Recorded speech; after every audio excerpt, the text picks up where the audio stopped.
आज से बहुत साल पहले एक शहर में गुनाह बहुत बढ़ने लगा और इस शहर का नाम था Nineveh. In English we call Nineveh. परमेश्वर की धीरज का एक अंत है। एक समय आता है जब परमेश्वर एक हद तक सह सकते हैं और जब परमेश्वर देखता है कि अब चीजें बढ़ रही हैं तो परमेश्वर कुछ एक्शन लेते हैं। और परमेश्वर ने डिसाइड किया कि वो नीनवे में अपना नबी भेजेगा। और बाइबल कहती है परमेश्वर ने योना को कॉल दिया। The Bible says God called Jonah. और परमेश्वर ने योना से कहा तू जा और उन लोगों को समझा कि अगर वे पश्चाताप नहीं करेंगे तो मैं उनके नगर को उल्टा पुल्टा कर दूंगा। मेरी इंग्लिश बाइबल में लिखा है I will send a earthquake, like भूकंप भेजूंगा। बाइबल कहती है जिस पर्सन को चूज किया गया वो पर्सन योना था और योना वहां जाना चाहता ही नहीं था। परमेश्वर ने उससे कहा नीनवे को जा और वो स्लीपर क्लास की टिकट लेके जहाज में चढ़ गया। और आप सभी जानते हैं वो तरशीश को भागने लगा। तरशीश उन दिनों का पिकनिक स्पॉट है, जैसे महाराष्ट्र का पिकनिक स्पॉट गोवा, लोनावाला, ऐसी अलग अलग चीजें हैं। और बाइबल कहती है वो वहां चला गया। और हम सभी जानते हैं कि कैसे परमेश्वर ने अपने नबी को वापस उसकी तरफ मोड़ा। और जब फाइनली प्रभु का वचन कहता है योना नीनवे पहुंचा और उसने वहां पर परमेश्वर का संदेश देना शुरू किया। आप जानते हो उन लोगों ने संदेश सुन के क्या किया? बाइबल के इतिहास में कभी ऐसा इससे पहले न हुआ न फिर कभी हुआ।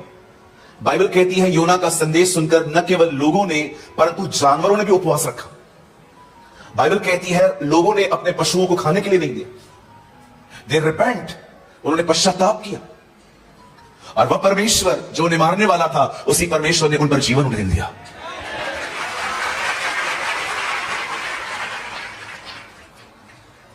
मैं आप में से हर एक को कहना चाहता हूं वचन को सुनने के विषय में हम में से हर एक को नीनवे के लोगों की तरह होना चाहिए।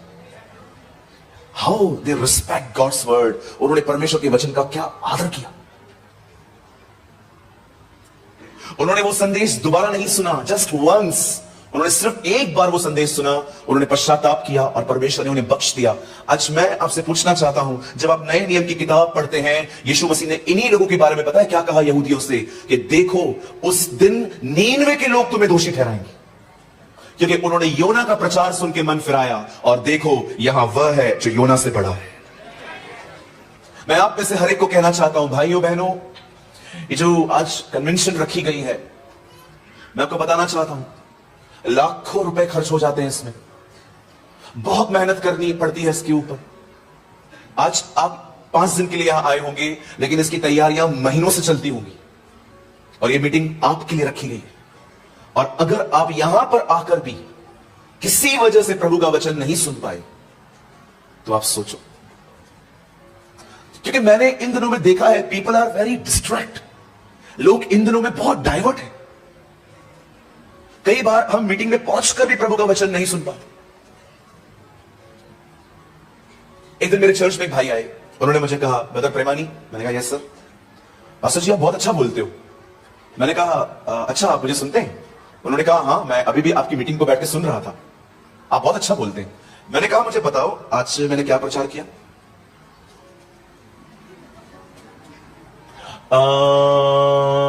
मैंने कहा नहीं बताओ क्या? उनको याद ही नहीं है। बोलो बाजू देखो, याद ही नहीं है। इल्ला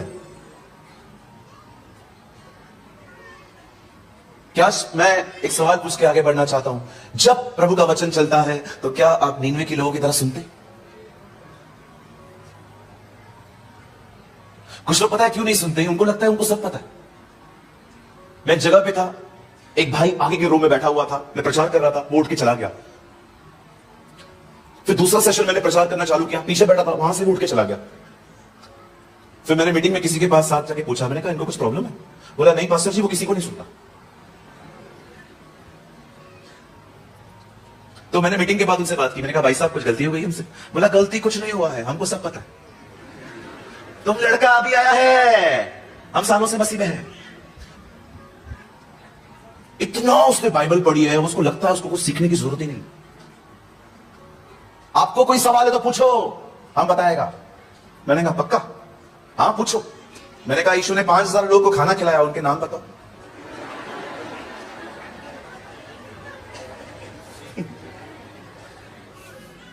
ये कैसा सवाल है? मैंने कहा चलो आसान पूछता हूं, बताओ कौन सी मछली थी वो? तुम पागल है? मैंने कहा बिल्कुल। कई अपने पास वाले से आप बहुत कुछ जानते होंगे, लेकिन आप सब कुछ नहीं जानते। क्या? हाँ, आप बहुत कुछ जानते होंगे जी, मैं मानता हूं, मैं इसमें आपसे असहमत नहीं हूं। मैं जानता हूं आप बहुत कुछ जानते हैं, लेकिन आप सब नहीं जानते। एक ही है जो सब जानता है, वो तख्त पे बैठा है, वही सब कुछ जानता है। इसीलिए मैं हमेशा वचन शुरू करने से पहले एक एटीट्यूड क्रिएट करने की कोशिश करता हूं, ताकि इसके बाद जो सुनाया जाए वो आप उसको स्वीकार कर सके। आमीन। कई अपने पास वाले को वचन सुनना जरूरी है।